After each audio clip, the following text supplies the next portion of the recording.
Sebagai kesimpulan dari apa yang telah kita pelajari beberapa hari terakhir, kita dapat menyimpulkan 4 tujuan utama diberikannya Torah Musa.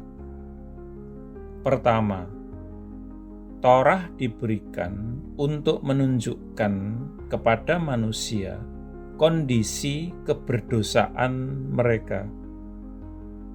Kedua, Torah juga menunjukkan kepada manusia bahwa sebagai orang-orang berdosa, mereka tidak mampu menjadikan diri mereka sendiri benar melalui usaha mereka sendiri. 3.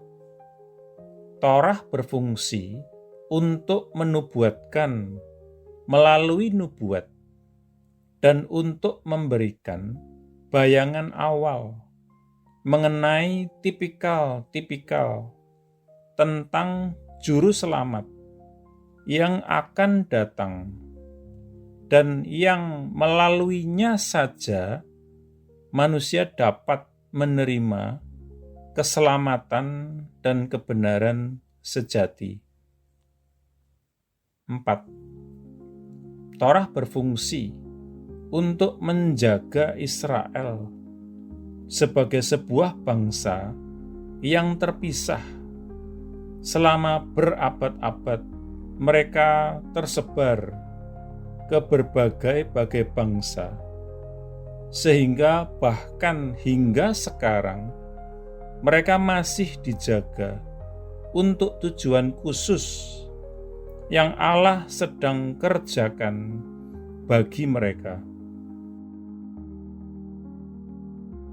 Penelaahan kita tentang hubungan antara Torah dan Injil tidak akan lengkap tanpa mempertimbangkan kata-kata di mana Kristus sendiri menyimpulkan sikapnya dan hubungannya kepada Torah. Jangan kalian mengira bahwa aku datang untuk melonggarkan Torah atau kitab-kitab para nabi. Aku tidak datang untuk melonggarkan, melainkan untuk menggenapi. Karena sesungguhnya aku berkata kepada kalian, hingga langit dan bumi berlalu, 1 iota atau 1 keraya pun tidak akan pernah berlalu dari Torah hingga seluruhnya terjadi. Tercatat dalam Injil Matius 5 ayat 17-18. Dalam pengertian apa Kristus menggenapi Torah?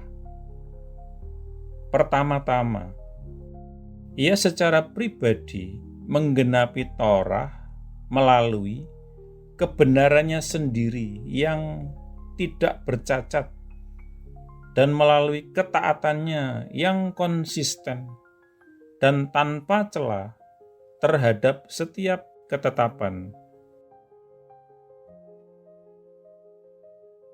Tetapi ketika kegenapan waktu telah datang, Allah mengirim anaknya menjadi ada dari seorang perempuan, menjadi ada di bawah Torah, untuk supaya Dia dapat menebus mereka yang di bawah Torah, untuk supaya kita dapat menerima adopsi sebagai anak.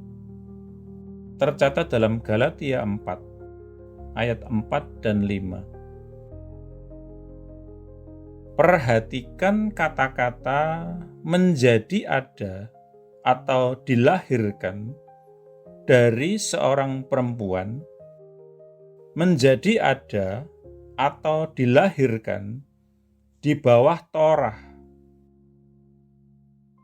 Oleh kelahirannya sebagai manusia, Yesus Kristus adalah seorang Yahudi yang tunduk kepada seluruh ketetapan-ketetapan dan kewajiban-kewajiban Torah.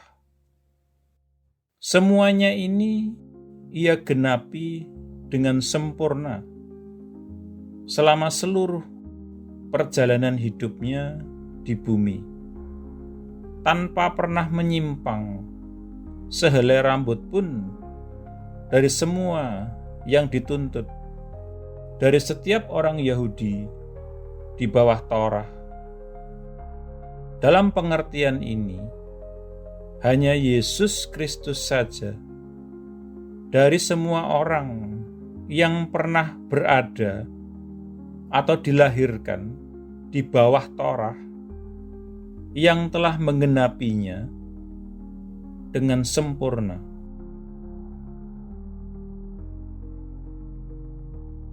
Kita berdoa.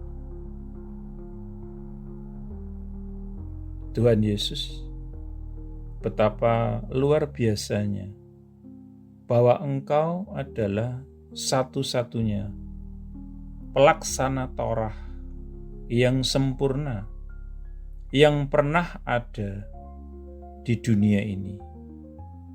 Dan melalui penebusan-Mu di kayu salib, kesempurnaanmu juga dijadikan tersedia bagiku dan bagi jutaan orang di bumi yang tidak akan pernah dapat melakukan ini dari diri mereka sendiri. Terima kasih Tuhan. Amin.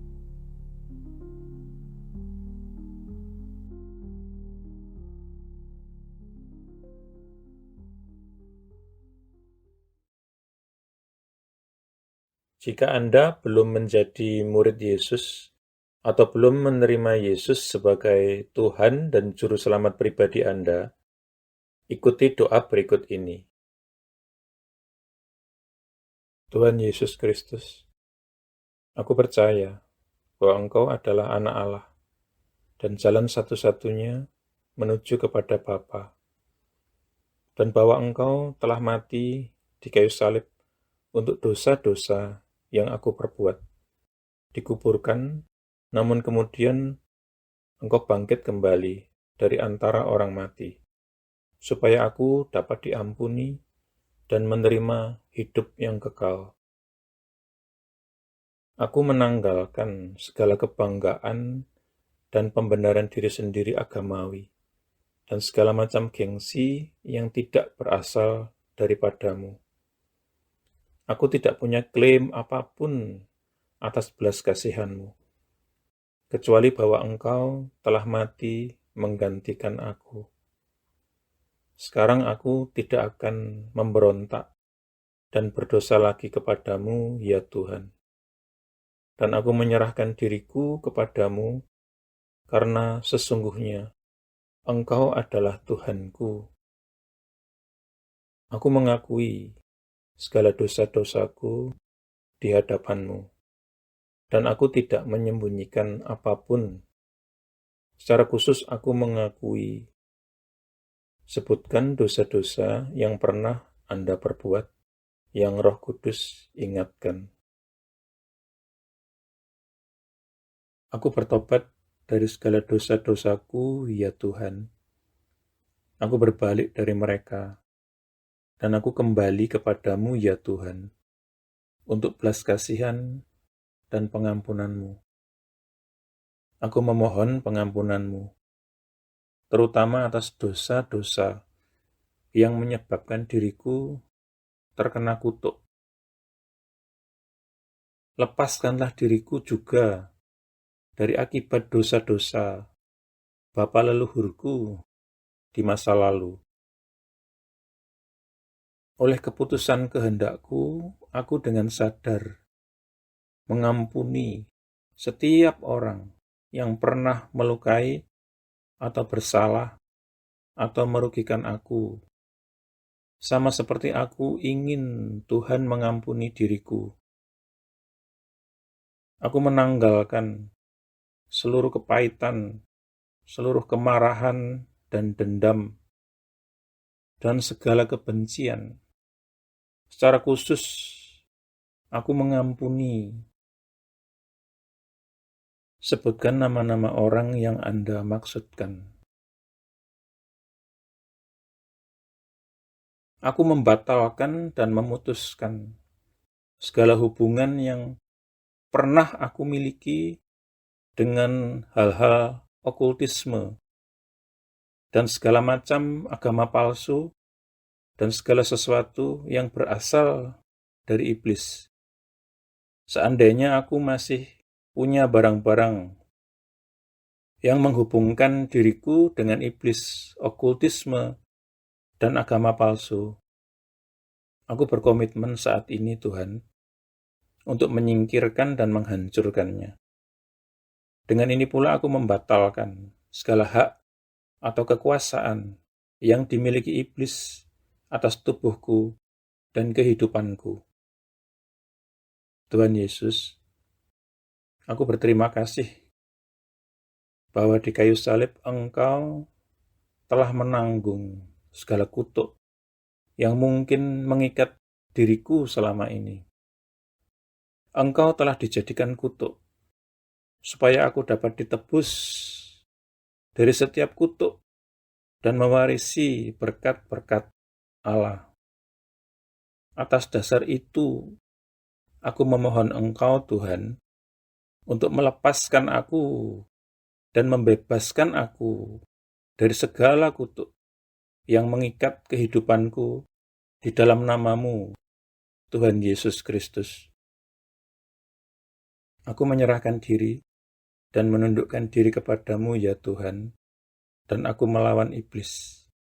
Dengan iman, aku menerima kelepasanku sekarang, dan kuucapkan terima kasih, Tuhan, untuk kelepasan ini. Amin. Selanjutnya, Anda bisa mendapatkan pengajaran meletakkan fondasi bagi murid Yesus dengan subscribe di channel ini. Tuhan Yesus memberkati.